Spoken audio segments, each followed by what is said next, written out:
วัสดีจ้าพ่อแม่พี่น้องทั้งเมืองไทยสุขุสุคนทั่วโลกระบาดนี่เนาะมันก็เป็นบ้าเนาะนำเสนอรีดผ้ามื้อนี่รีดผ้าหลายอีหลีเด้พุ่นน่ะกองอึกปึกพุ่นเห็นบ่พุ่นน่ะนี่ล่ะมองรีดผ้าข่อยมานั่งรีดผ้าอยู่ห้องห้องนี้มันเป็นห้องเวลาแขกไปไทยมาเขาก็สิมานอนนี่เห็นบ่นี่ล่ะมองรีดผ้าข่อยผัวก็ซื้อโต๊ะรีดผ้าให้อย่างงามล่ะแต่ว่าบ่มักข่อยมักนั่งรีดเอา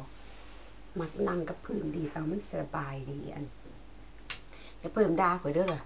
ว่าข่อยนำเสนออีหยังบ่ฮู้เป็นรีดผ้าก็นำเสนอว่าซั่นว่าคันพวกเจ้าด่าข่อยเจ้าด่าพี่บ้าพวกเจ้าก็สิบ้าเป็นน้ำข่อยเด้สิบอกให้แล้วก็สินี่แล้วรีดผ้ามีหยังเฮ็ดเนาะรีดผ้าแล้วเฮ็ดงานบ้านงานเรือนไปรีดผ้าซักผ้าถูบ้านไปเฮ็ดกับข้าวกินนี่ล่ะงานของข่อยก็นี่แล้วรีดอันนี้เป็นของลูกสาวดอกรีดให้ลูกสาวให้ผัวให้เจ้าของนั่นล่ะมีแต่เฮ็ดคนเดียวดอกบ่ให้ไผมายุ่งดอกให้เขาเฮ็ดนั่นมันบ่ถูกใจเจ้าของเฮ็ดเอาเองโลดมันจังคนถูกใจเห็นบ่เขาถามว่าเจ้าอยู่ประเทศนอกเจ้าได้ซักผ้ารีดผ้าเองบ่ซั่นเอ้าข่อยก็เฮ็ดเองตัวเนาะข่อยบ่เฮ็ดเองผู้ใดสิมาเฮ็ดให้ข่อยเป็นบ้าบ่เอ้าบ่จ้างเขาบ่ซั่นว่าไปจ้างเขามันเสียเงินให้หยังเนาะเฮาก็เฮ็ดเป็นอยู่เนาะมันก็บ่แม่นว่าสิยากเอาผ้ามาซักซักผ้าเขาก็ซักมือได้เขาบ่ลงเคียงเด้ลงเคียงเฉพาะผ้าปูที่นอนกับผ้าเช็ดตัวเท่านี้แล้วข่อยเสียผ้าอย่างอื่นข่อยซักมือหมดเลยข่อยบ่สนซักมือเองมันจังของเงินสะอาดโอ้ยข่อยก็เป็นหวัดอากาศมันเปลี่ยนแล้วก็ร้อนแล้วก็หนาวมันหน้าร้อนล่ะช่วงนี้แต่ว่ามันเมื่อวานนี่หนาวหนาวเป็นหวัดบัดนี้พาหมาไปย่างแต่ละมื้อยากกันมันจะหมาคันบ่พาไปย่างมันก็จมให้คักก็คนอีกจมอีหลีเด้หมานี่ก็ได้ห้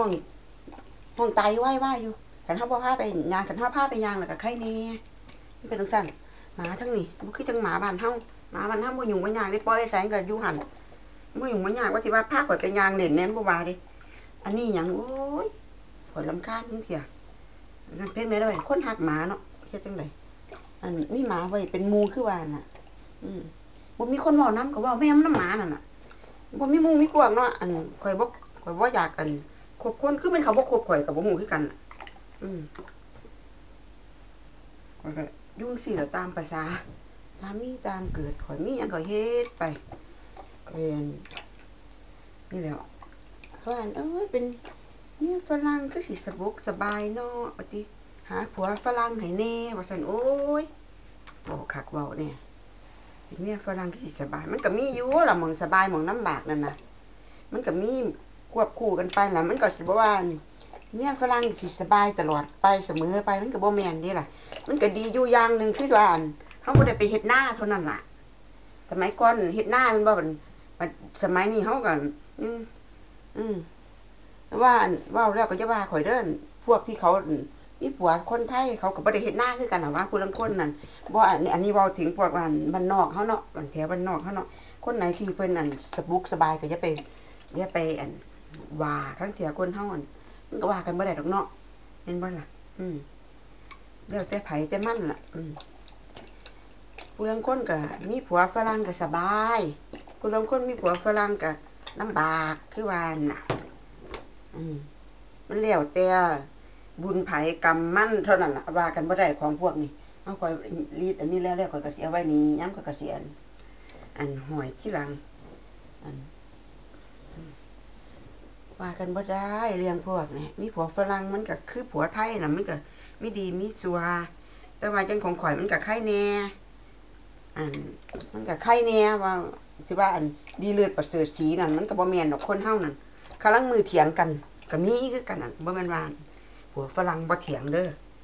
ผัวฝรั่งกับเมียไทยมันก็เถียงกันคือเก่าหั่นล่ะคือกันนั่นล่ะบ่แม่นว่า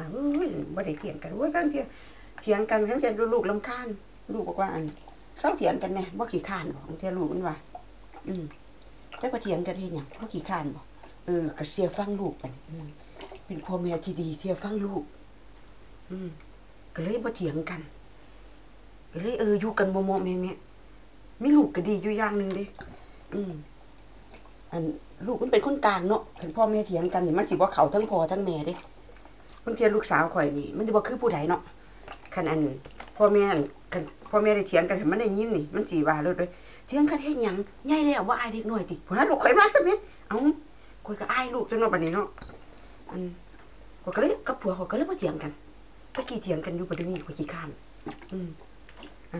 อายลูกตัวลูกใหญ่แล้วผัวก็อายลูกตัวบัดนี้ใหญ่แล้วเฮ็ดให้ลูกว่าเนาะบ่เถียงกันหรอกบัดนี้เซาแล้วเซาเถียงกันแล้วตะกี้เถียงกันดีๆตัวบัดนี้ขี้คร้านถ้าว่าเถียงกันก็บ่สู้ข่อยดอกว่าผัวข่อยเว้าคำเดียวที่เหลือข่อยเว้าหมดบางเที่ยมันย่างหนีก็มีบางเที่ยข่อยด่ามันภาษาฝรั่งบ่ฮู้เรื่องข่อยด่าภาษาไทยนี่ตัวแต่มันฮู้เรื่องมันก็ย่างหนีนั่นน่ะเดี๋ยวนี้บ่เถียงกันแล้วขี้คร้านใหญ่เฒ่าแล้วตั้งแต่ใหม่ๆพุ่นเถียงกันดีอยู่เถียงกันจนน้ำลายแตกพุ่นล่ะว่าโอ้ถึงครอบครัวเนาะมันก็เถียงกันทุกคนล่ะว่าครอบครัวไผครอบครัวมันคือว่าบ่มีดอกผัวเมียคนไหนสิบ่เถียงกันนั่นมึงบอกกับข่อยสิเอาตีนยันฝาเถียงเลยล่ะสิว่าโอ้ยผัวข่อยกับเมียข่อยบ่เถียงกันจักเที่ยบ่แม่นมันก็มีแต่ว่าคนเฮามันก็มีขอบเขตบ่แม่นว่าเถียงกันสิไปตีไปฆ่ากันมันบ่แม่นเด้มันก็เว้ากันสิคันคนไหนอารมณ์บ่ดีก็ย่างหนีซะคันผัวอารมณ์บ่ดีเมียก็ใจเย็นๆตัวคันเมียอารมณ์บ่ดีผัวก็ใจเย็นๆนั่นตัวค่อยพึ่งพาอาศัยกันตัวเนาะคนเฮาเนาะมันถึงอยู่นำกันได้เนาะผัวเมียลิ้นกับฟันขนาดกินข้าวก็ยังย่ำลิ้นเจ้าของนับภาษาหยังสิให้คนอื่นมาเฮ็ดถูกใจเจ้าของมันก็บ่แม่นล่ะเนาะแม่นบ่ล่ะพวกเจ้าว่าบ่อย่าฟังข่อยหลายเด้อข่อยก็เว้าตามภาษาคนบ้าข่อยน่ะข่อยบ่แม่นว่าครบ32เด้อข่อยนั่นเกิน100บ่แม่นอยู่ว่าจังหวัด100 101เด้จังหวัดเกิน100ข่อยนั่นบ่แม่นดอกว่าข่อยก็เว้าไปทั่วทิพย์น่ะข่อยก็เป็นคนขอนแก่นนี่ล่ะเป็นคนขอนแก่นเกิดอยู่ขอนแก่นล่ะข่อยก็ได้ว่า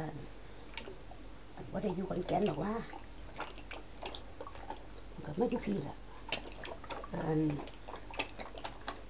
นี่หยังเว้ารีดผ้า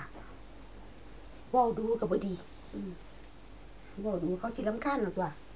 เขาสินำมาตีแขวหักแล้วแขวแฮงบ่แขวแฮงบ่แข็งอยู่เฒ่าแล้วเว้าเรียงว่าคนไทยคนอีสานมันเฮาเนาะผู้ลางคนเพิ่นก็เพราะว่าเดี๋ยวนี้สมัยนี้ฝรั่งมันก็ไปสู่ซี่สู่หม่องเนาะทั้งอยู่เมียได้เมียไทยหลายก็พากันบางคนเขาก็ไปสร้างบ้านสร้างที่อยู่เมืองไทยกันบางคนเขาก็ถ้ามาหากินกันตามภาษาเฮาก็จักสิว่าไงเนาะอันนั้นบางคนเขาก็ถามข่อยว่าสูไปอยู่จังซั่น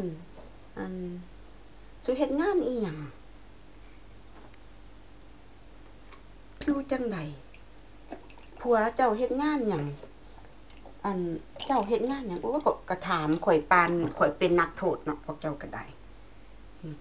ถามคักถามแน่แต่ข่อยก็ยังบ่ไปถามพวกเจ้าว่าพวกเจ้าอยู่เฮ็ดงานหยังกินจังไดอยู่กันจังไดข่อยก็บ่ได้ไปสอไปถามถึงขนาดนั้นอันนี้พอเห็นหน้าคันว่ามีผัวฝรั่งก็อยากฮู้อยากเห็นว่าได้ว่าผัวนี่ให้เงินเดือนหลายปานใดไปอยู่นำผัวนี่ผัวสูนเป็นจังไดเป็นคนดีบ่โอ้ยเนาะมันก็มีดีมีชั่วนั่นน่ะแต่ว่าแล้วแต่เธอแล้วคนไทยก็มีดีคือกันคนฝรั่งก็มีดีคือกันคนไทยก็มีชั่วคือกันฝรั่งก็มีชั่วคือกันแล้วแต่เฮาสิไปพ้อไปปะแต่ว่าข่อยก็บ่ฮู้คือกันน่ะของคนอื่นแต่ว่าจังของข่อยนี่มันก็โอเคมันก็ดีอยู่เอาเรื่องความดีนั่นน่ะเอาใจลูกเอาใจเมียดูแลลูกดูแลเมีย บ่ให้ได้อยู่ลำบากลำบนดอกอันเขากินหยังก็ได้กินคือเขานี่ล่ะอันบ่กินตั้งแต่ขี้น่ะบ่สีแต่หมาน่ะบอกแต่มันหมึงมันแมนนี่ล่ะเอ้าข่อยอันนี้ข่อยรีดจังได๋นี่พอแล้วรีดดูหลายมันอันรีดโดนหลายบ่ดีมีแต่เว้าแต่ว่าเสียผ้าข่อยก็สิบ่แล้วเอาอันอีหยังเขาก็บ่มีหยังสิว่าดอกเขามานำเสนออันรีดผ้าให้เบิ่งซื่อๆดอกอันว่านี่ล่ะข่อยอยู่บ้านข่อยก็อยู่จังซี่ล่ะอันนี่ล่ะมันรีดอยู่ในห้องนั้นสแปร์รูมนี่ล่ะภาษาบ้านเฮาว่าอันบ้านเฮาว่าอันห้องนอนไว้ให้แขกมานอนห้องนี้อันเขาก็สิแม่นจังซั่นล่ะเอาพวกเจ้าคิดเอาเองโลดข่อยก็เว้าผิดๆถึกๆข่อยก็ลืมบางเที่ยข่อยก็ลืมเด้อล่ะบ่แม่นว่าเฒ่าแล้วเนาะสมองบ่เฮ็ดงานเด้คนเฮากันเฒ่ามาผู้ใดบ่เสียข่อยลองเฒ่าเบิ่งว่าเสียเอาคันบ่เสียข่อยลองเฒ่าเบิ่งอันพวกเจ้าเฒ่าเบิ่งแล้วพวกเจ้าสิฮู้เลยว่าความเฒ่ามันขี้ลืมอันแค่มันเว้าอีหยังนี่มันสิเว้าผิดๆถึกๆก็อย่าว่ากันคนเฮานั่นอันบ่ฮอดที่ผู้ใดมันเว้าว่ากันบ่ได้เนาะแม่นบ่พวกเจ้าว่าบ่นั่นล่ะข่อยก็มานั่งรีดผ้าอยู่นี่ล่ะอันช่วงสิรีดผ้าแล้วบาดนี้ลุกขึ้นเจ็บหลังบาดนี่อันก็สิไปยืนรีดโต๊ะอันที่อันผัวซื้อให้ข่อยก็บ่มักยืนปวดขา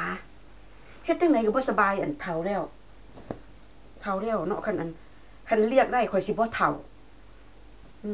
ข่อยสิบ่เฒ่าคันข่อยเรียกได้นั่นข่อยยังเป็นสาว 2,000 ปี 5,000 ปีคือยังคุณนายวรนาถคือเพิ่นว่าน่ะแม่นบ่พวกเจ้าว่าบ่อย่าสะเฒ่าเสียความข่อยผู้ใดก็ซ้ำอย่าสะเฒ่าคันเฒ่ามาแล้วมันลืมตัวมันลืมอีหยังก็ลืมอันข้างเที่ยอันแว่นตาเนาะใส่แว่นตาอ่านหนังสือใส่ไว้แล้วก็วางไว้ลืมมองมานี่เอ้าแว่นตาข่อยไปใส่เฒ่าซั่นว่าก็อยู่โต๊ะอันเด้อยู่โต๊ะกินข้าวเด้เจ้าวางไว้เจ้าก็ไปเอาติล่ะอ๋อบ่ค่อยลืมเห็นบ่มันว่ากันบ่ได้เด้เฒ่าเห็นบ่ว่ากันบ่ได้อันนี้รีดเสียอันมึงมันเป็นกาแบบนี้เห็นบ่นี่ที่มันเป็นกาเห็นบ่นี่เป็นกามันเป็นยางเห็นบ่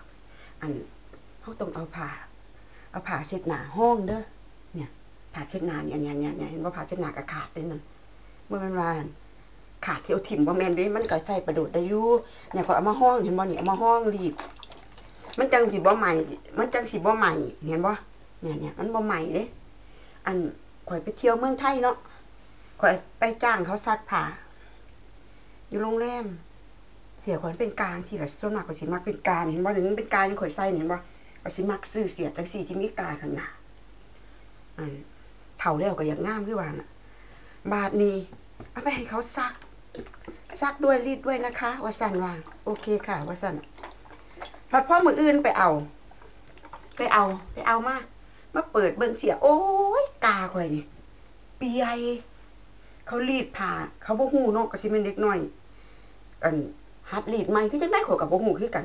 เขาบ่เอาผ้าเช็ดหน้าห้องแหมเปียออกหมดนี่โอ้ยข่อยเครียดหลายข่อยเฮ็ดหยังก็บ่ได้ข่อยเอาทิ่มข่อยสิไปด่าเขาก็ย้านเขาด่าข่อยโตก็สิว่าข่อยเลี้ยงมากนะข่อยก็เลยซ่ามันเถาะไปซื้อเอาใหม่ตัวบ่กี่ร้อยซั่นเนาะเป็นจังซั่นน่ะอันพวกเจ้ารีดผ้าระวังเด้ออันนี้อีหลีเด้บ่แม่นบ่เชื่อข่อยบ่คันเจ้าบ่เชื่อข่อยเจ้าลองเด้อบางผู้ลางคนเพิ่นบ่ฮู้อีหลีเด้ผู้ลางคนเพิ่นบ่ฮู้เพิ่นลองรีดเพิ่นรีดเที่ยแรกครั้งเที่ยกันไฟมันบ่ร้อนมันก็บ่ลวกดอกแต่ว่าผู้ลางคนนี่กำลังเผลอบัดนี้ไฟร้อนจากไปเลยเด้ค่ะเดี๋ยวสิว่าบ่บอกเจ้าลองเบิ่งเด้อบ่เชื่อแต่ว่าผู้ลางคนเพิ่นก็ฮู้ล่ะก็สิว่าเฮ้ยแม่ใหญ่อันนี้แม่เจ้าคืนบ่ไปทั่วทีบแท้ผู้ลางคนก็สิว่าจังซี่เนาะมันบ่แม่นเด้จ้ะลองไปเฮ็ดเบิ่งโลดบ่เสียผู้ลางคนเพิ่นก็บ่ฮู้ยังบ้านนอกบ้านนาเฮาบางคนแต่ว่าสมัยนี้เขาอาจสิฮู้กันหมดแล้วล่ะแต่ว่าข่อยเว้าเพียไปซื่อๆค่ะเพิ่นบ่ฮู้ก็ซั่นกะแค่นี้คนก็สิรีดผ้าเว้าดูหลายเขาสินำมาตีปากข่อยโอเคบ๊ายบาย